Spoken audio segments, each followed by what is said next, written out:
pengambilan keputusan dalam kepemimpinan jika kita sedang mengalami dilema etika. Dan nanti saya akan mengajukan beberapa pertanyaan ya Pak terkait pengambilan keputusan. Jadi sebelum kita mulai perbincangan kita, monggo silakan Pak Haji untuk memperkenalkan diri secara singkat. Ya, nama Haji Pramono di SD Perusahaan 3 sebagai kepala sekolah, alamat Desa Sawangi, RW 3 RW 1. Tadi sesuai ini ya Pak, ada beberapa pertanyaan yang akan saya sampaikan nanti. Semoga nanti jawaban-jawaban dari Mbak Haji bisa memberikan informasi kepada saya tentang pengambilan keputusan dalam kepemimpinan jika sedang mengalami dilema etika, sehingga nanti jawaban-jawaban dari Pak Haji nanti atau hasil dari wawancara bisa saya gunakan sebagai pengalaman, sebagai pengetahuan jika nanti kita sedang dihadapkan dalam dilema etika dalam pengambilan keputusan. Yang pertanyaan pertama ini yang akan saya ajukan lagi, selama ini bagaimana panjenengan dapat mengidentifikasi kasus-kasus yang merupakan dilema etika atau bukan moral? Setiap pekerjaan berjalan tetap akan mengalami hal seperti itu. Melihat dari karangan dilema itu, kalau orang-orang berbicara apalagi tentang etika itu biasanya berkaitan dengan istilah akan masuk malakama itu ya, dimakan meninggal, tidak dimana bahwa meninggal.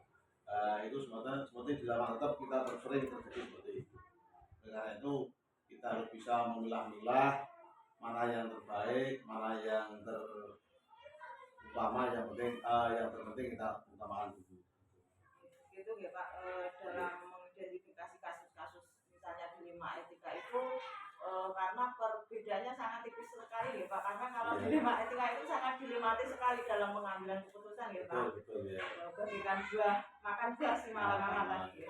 Kemudian selama ini bagaimana Bapak Haji menjalankan pengambilan keputusan di sekolah, terutama untuk kasus-kasus di mana ada dua kepentingan yang sama-sama benar atau sama-sama mengandung nilai kebajikan? Biasanya kandung benar dari kami, atau kita memilah-milih, mengidentifikasi dulu permasalahan itu, mana yang harus kita korbankan, mana yang kita laksanakan. Jadi kita ambil identifikasi dulu masalah tersebut. Jadi jika dalam pengambilan keputusan di sekolah itu, jika keputusannya sama-sama benar atau dalam kasusnya itu sama-sama benar dan mengandung nilai-nilai kebajikan, berarti ini mengidentifikasi dulu ya permasalahannya. Kemudian langkah-langkah atau prosedur seperti apa yang biasa panjenengan lakukan selama ini Pak? Ada beberapa langkah sebenarnya yang saya ambil. Biasanya itu ya kita mempertimbangkan kemanfaatan yang lebih umum dulu, baru untuk yang lain. Karena kalau untuk umum tentunya banyak yang orang banyak, dan untuk lingkungan kecil itu ada beberapa hal yang berbeda. Itu yang harus saya. Jadi langkah atau prosedur yang panjenengan lakukan itu dengan tetap mengutamakan kepentingan bersama dulu ya, untuk kebaikan semua pihak terutama gitu ya Pak. Kemudian hal apa saja yang selama ini panjenengan anggap efektif dalam pengambilan keputusan pada kasus dilema etika? Itu tadi kita mencari permasalahan dulu. Jadi paling tidak kan kita cari yang efektif dan efisien. Jadi mana yang terbaik untuk kita bersama dan mana yang kurang baik untuk kita bersama. Kalau tidak memang harus ada yang dikorbankan itu. Itu dari yang jadi yang kita efektif tadi ya kita yang untuk yang paling bersaya yang baik dapat bermanfaat untuk orang banyak dulu juga. Tapi dalam pengambilan keputusan tentunya dalam kasus dilema etika meskipun sulit diputuskan ya Pak kayaknya, tetapi tetap ada nanti pengambilan keputusannya itu sesuai dengan nilai-nilai kebajikan mana yang bermanfaat untuk orang banyak. Walaupun satu sisi ada risiko yang kita terima. Kemudian hal apa saja yang menjadi tantangan dalam pengambilan keputusan Pak biasanya dalam kasus Dilema Etika ini? Ya, nah, kalau di sekolah biasanya ya paling tidak seandainya itu ada kesepakatan atau aturan yang berjalan di lingkungan pendidikan di kecamatan, berarti ya ada misalkan ya, yang paling tidak yang kita utamakan ya yang nomor dulu ada halnya yang tetap berbantai ya yang lingkungan SD. Katakanlah rekan-rekan yang ini ternyata di kecamatan seperti ini paling tidak itu yang kita utamakan yang kesepakatan yang lebih luas itu. Berarti tantangannya itu terkadang itu ada dalam diri kita sendiri ya Pak ya. Terkadang itu karena terkadang itu karena ada kebudayaan yang sudah melekat ya Pak ya. Terkadang itu susah untuk memutuskan sesuatu yang harus kita putuskan itu bagaimana yang baik, bagaimana yang mungkin kita kan kalau mengambil keputusan itu tidak harusnya kan tidak ini ya Pak ya, harus apa bermanfaat nantinya dan tidak ada merasa menyesal kalau kita sudah mengambil keputusan bahwa keputusan ini sudah baik atau belum, begitu ya Pak. Apa Bapak memiliki sebuah jadwal tertentu dalam sebuah penyelesaian kasus dilema etika? Apakah langsung diselesaikan di tempat atau memiliki sebuah jadwal untuk menyelesaikannya, atau bentuk atau prosedur yang bagaimana yang panjenengan jalankan selama ini?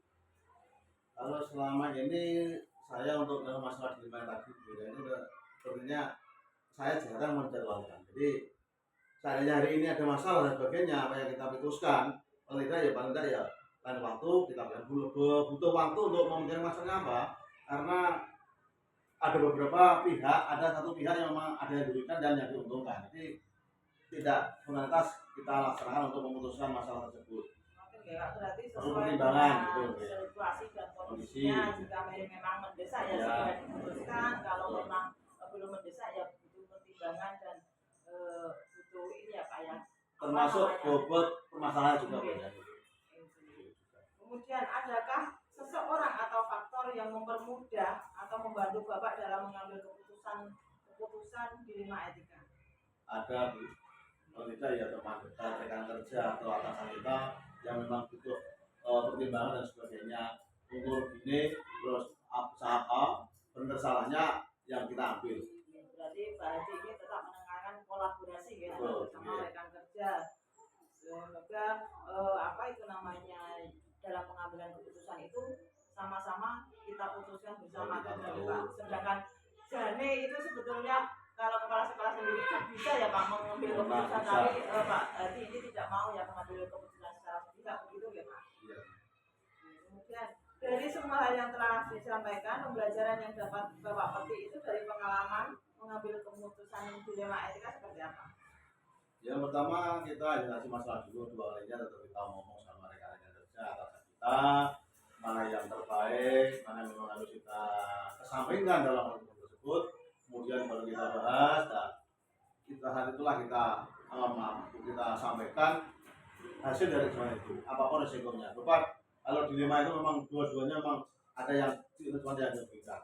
Karena kita di lapangan kasus dimana tetap ada terus. Karena kalau dilema etika tadi ya kembali ke seperti tadi, kalau dilema etika memang sulit dibuktikan karena benar melawan benar, sulit sekali dimohon. Tapi dengan nilai-nilai kebajikan yang kita yakini, semoga kita dapat mengambil keputusan dan keputusan tersebut itu bermanfaat bagi untuk semua pihak. Terima kasih Pak Haji untuk bincang-bincangnya hari ini, dan terima kasih atas waktunya sudah berbagi pengalaman pada saya. Jadi kesimpulan hari ini yang kita diskusikan hari ini adalah dalam mengambil keputusan kalau ada dilema etika tetap mengacu pada nilai-nilai kebajikan dan tetap berkolaborasi dengan rekan-rekan kerja. Terima kasih ya Pak Haji. Semoga bincang-bincang kali ini bermanfaat dan tetap semangat bagi dalam menjalankan tugas. Assalamualaikum warahmatullahi wabarakatuh.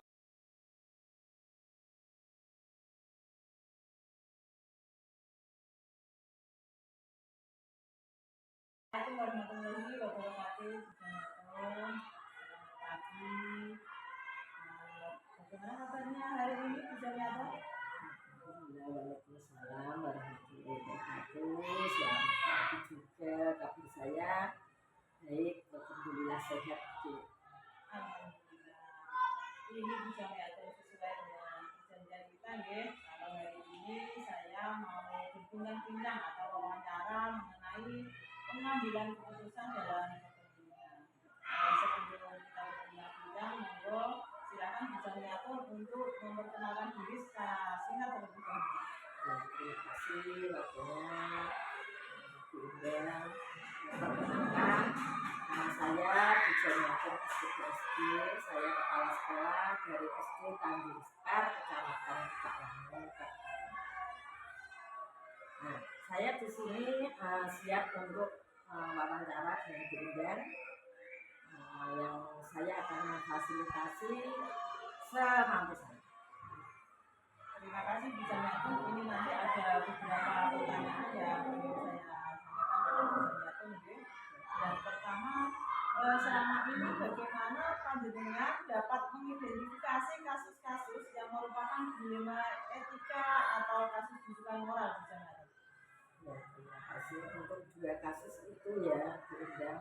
Untuk tentang dilema etika dan juga bujukan moral itu adalah sebuah masalah yang hanya tipis perbedaannya. Karena di dilema etika itu atau bujukan moral itu adalah 2 masalah yang proses pengambilan keputusannya itu di situasi di mana dilema etika itu adalah situasinya bertentangan dengan keputusan yang benar melawan benar. Beda dengan bujukan moral. Jadi kalau bujukan moral itu adalah pengambilan keputusan ketika keputusan itu benar melawan salah. Jadi bedanya hanya sedikit sekali.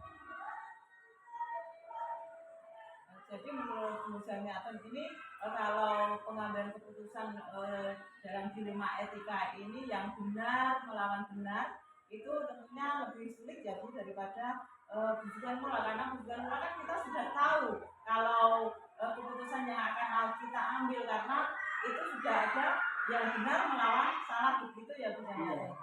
Betul sekali Bu Benda. Kemudian selama ini bagaimana Ibu menjalankan pengambilan keputusan di sekolah Ibu, terutama untuk kasus-kasus di mana ada 2 kepentingan yang sama-sama benar atau sama-sama mengandung nilai kebajikan.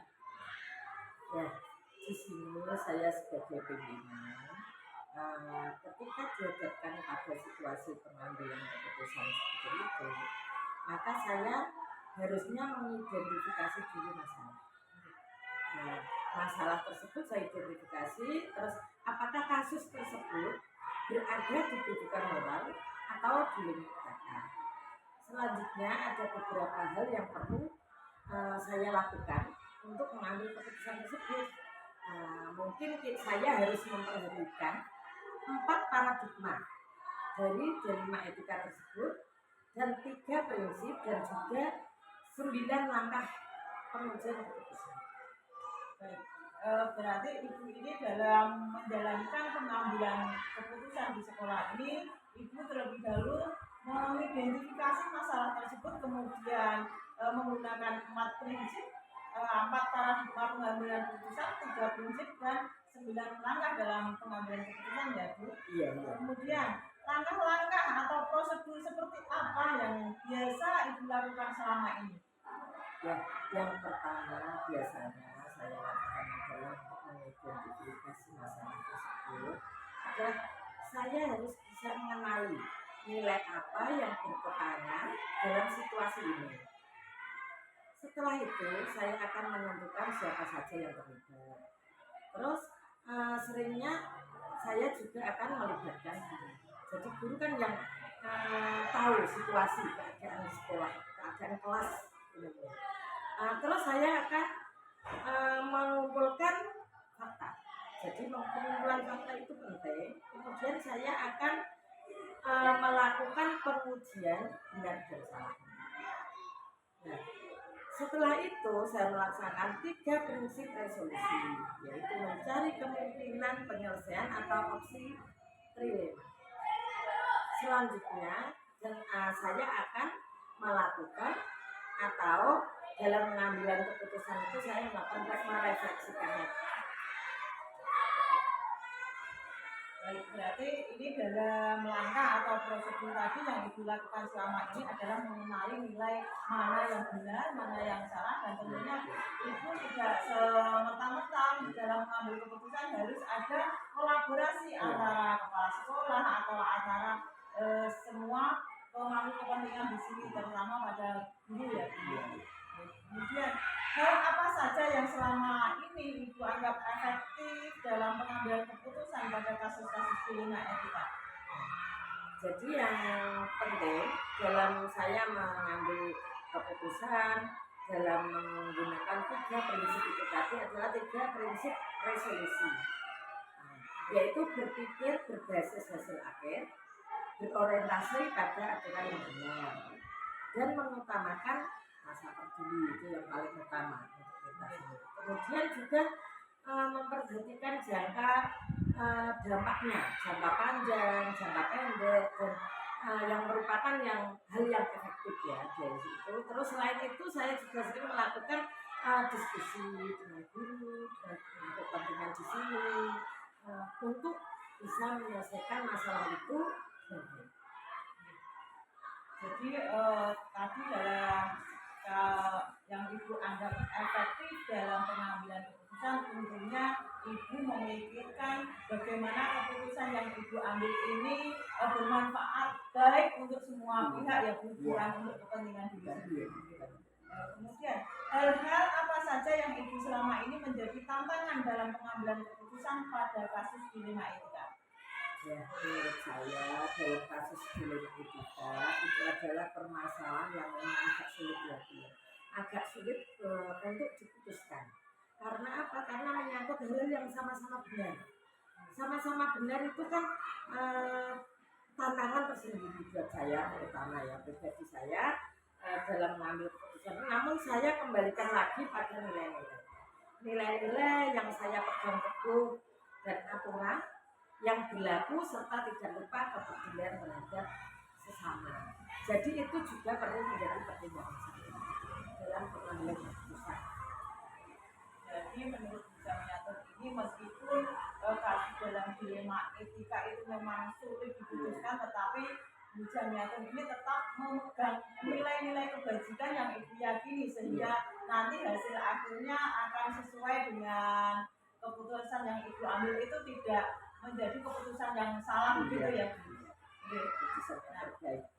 Apakah Ibu itu memiliki sebuah tatkala atau jadwal tertentu dalam sebuah penyelesaian kasus dilema etika? Apakah Ibu langsung menyelesaikan di tempat atau memiliki sebuah jadwal untuk menyelesaikannya dalam bentuk atau prosedur yang Ibu jalankan itu seperti apa?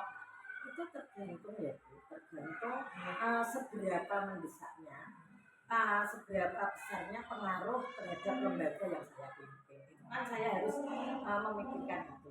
Jadi saya harus bisa memilih jika memang di masalah itu memerlukan waktu dan pihak-pihak lain yang terlibat, dan saya harus menyelesaikan pada saat itu juga. Ya saya berusaha menyelesaikan saat itu juga. Tapi kalau memang berarti Ibu ini dalam keputusan tentunya tetap memikirkan bagaimana keputusan yang panjenengan ambil itu mendesak atau tidak. Kalau sesuai situasi dan kondisi ya, kalau misalnya mendesak ya diputuskan saat itu juga. Tetapi kalau misalnya keputusan itu butuh koordinasi ya dengan yang lain, tetap Ibu lakukan secara kolaborasi tadi ya Bu ya. Supaya nanti yang keputusan yang panjenengan ambil itu baik ya untuk semuanya, tidak keliru nantinya. Dan adakah seseorang atau faktor apa yang selama ini mempermudah atau membantu Ibu dalam pengambilan keputusan dan kasus-kasus dilema etika? Ini sebagai seorang kepala sekolah, tentunya saya harus mampu membuat semua keputusan. Tapi dengan saya juga harus memikirkan dengan berdasarkan nilai-nilai kebajikan yang saya pahami. Jadi apapun yang saya putuskan itu harus dipikirkan dulu, dipikirkan baik buruknya, kedepannya bagaimana, itu harus dipikirkan.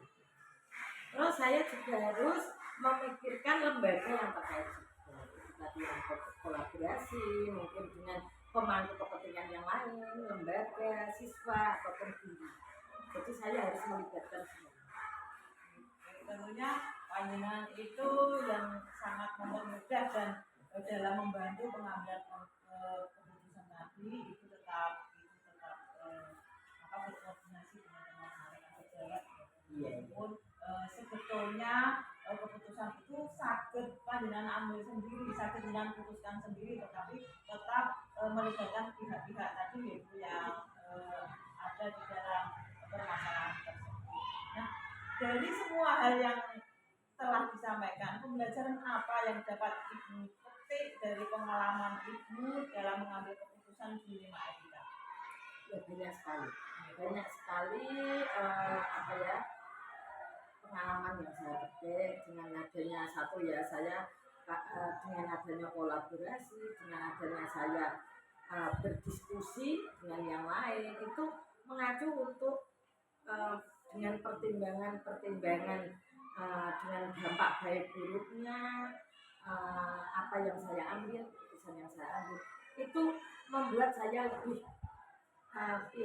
dewasa, lebih siap untuk menjadi orang yang dituakan, lebih bisa benar-benar keputusan yang sampai saya ambil itu tidak salah. Jadi untuk kepentingan bersama itu benar-benar itu adalah keputusan yang tepat. Begitu ya Bu, dari ini tadi bincang-bincang kita hari ini ya Bu, saya jadi tahu ini bagaimana cara kita mengambil keputusan sebagai kita kan termasuk pemimpin dalam pembelajaran ya Bu, untuk kebaikan pendidikan kita ke depannya, terutama pendidikan di sekolah kita. Terima kasih Bu Jamiatun atas waktunya. Salam tergerak, bergerak dan menggerakkan. Assalamualaikum warahmatullahi wabarakatuh. Terima kasih kembali.